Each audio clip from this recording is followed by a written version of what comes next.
Imaginez la scène. Vous marchez tranquillement et paf, le talon de votre chaussure casse net. Et là, c'est pas juste l'équilibre qui part, hein. C'est comme si le monde entier vacillait un instant. Oui, cette sensation d'oppression soudaine. Exactement. Que tout est fragile, précaire. C'est pas juste la peur de tomber, c'est plus profond. L'angoisse existentielle en plein. Alors, la question qu'on se pose aujourd'hui, comment on fait face à ça? À cette impression que le sol, il se dérobe sous nos pieds. Ce malaise face à l'existence même. On a exploré des documents qui proposent des pistes fascinantes.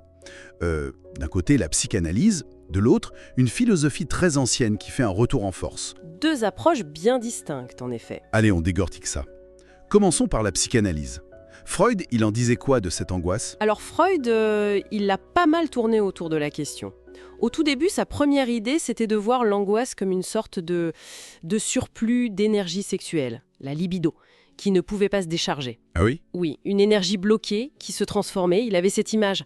L'angoisse serait à la libido ce que le vinaigre est au vin. En gros, une énergie qui a mal tourné, quoi. Une sorte de problème de tuyauterie psychique, au départ, si on veut schématiser. Mais il n'est pas resté sur cette idée-ci. Il a changé de cap de façon assez nette. Ah oui, radicalement. Plus tard qu'il a complètement renversé la perspective. Ce n'est plus la libido qui, une fois refoulée, crée l'angoisse. Non, c'est l'angoisse elle-même. Qui arrive en premier. Exactement. L'angoisse face à un danger, qu'il soit réel ou interne, une pulsion jugée menaçante par exemple, ou la peur symbolique de la castration, de la perte, eh bien c'est cette angoisse qui provoque le refoulement. Le moi, notre partie consciente, sent le danger et hop, il met en place une défense. Du coup, l'angoisse devient un signal d'alarme essentiel. Un indicateur, en quelque sorte. C'est ça. Donc l'approche freudienne, au final, c'est vraiment une recherche des causes. On va fouiller dans l'histoire personnelle, l'enfance, les conflits inconscients pour comprendre d'où vient cette alarme. Fascinant cette idée de radar interne. Mais bon, chercher les causes profondes, ça demande une exploration, du temps. Et il y a cette autre voie, très ancienne mais qui résonne beaucoup aujourd'hui, le stoïcisme. Eux, ils proposent une stratégie différente, n'est-ce pas? Tout à fait. Les stoïciens, que ce soit Marc Aurèle, Épictète, eux, ils changent la focale. Plutôt que de creuser sans fin l'origine de l'émotion, ils nous disent « regardons notre réaction face à ce qui nous arrive ». Ah, leur idée maîtresse, c'est que ce ne sont pas les choses elles-mêmes qui nous troublent, mais les jugements, les opinions qu'on a sur ces choses. Donc, si je suis bien, l'effort, c'est de reprendre le contrôle sur ce qui dépend vraiment de nous, c'est-à-dire nos pensées, nos interprétations. La fameuse citadelle intérieure. C'est exactement ça. Le but n'est pas de devenir insensible, attention. Il visait l'apatheia, qui n'est pas l'apathie, mais l'absence de passions irrationnelles, celles qui nous submergent. D'accord, la nuance est importante, oui. Et à l'inverse, ils cultivaient ce qu'ils appelaient les eupatheias, les bons affects, les émotions guidées par la raison, la joie sereine, la volonté juste. Et pour tout le reste, qui ne dépend pas de nous, le destin, les actions des autres, eh bien, acceptation lucide, maîtriser son monde intérieur. Voilà l'objectif. Mais est-ce qu'à force de se concentrer uniquement sur nos jugements, on ne risque pas un peu de se couper de l'impact réel des choses?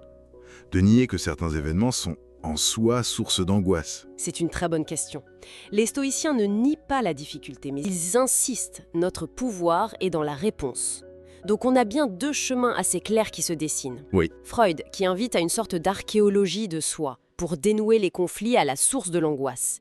Et le stoïcisme, qui propose plutôt un entraînement de l'esprit, pour changer notre regard, pour mieux encaisser, développer la résilience. Donc comprendre le pourquoi avec Freud ou maîtriser le comment avec les stoïciens. C'est une bonne façon de le résumer, oui.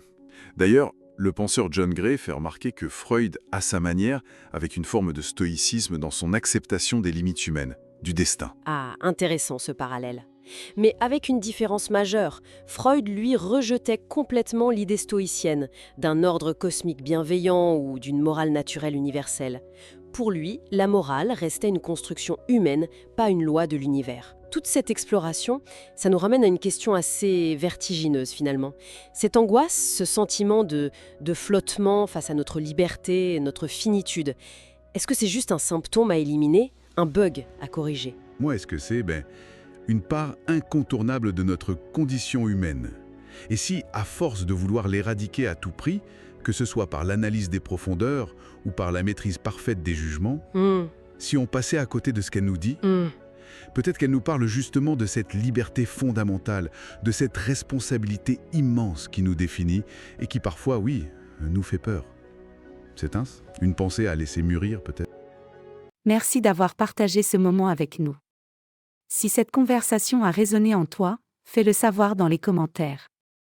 Nous adorons lire tes impressions et échanger avec toi. N'hésite pas à t'abonner pour ne pas manquer nos prochains épisodes. Et si tu penses que cette vidéo peut aider quelqu'un, partage-la autour de toi. À très vite, pour un nouveau dialogue, et encore merci d'être avec nous.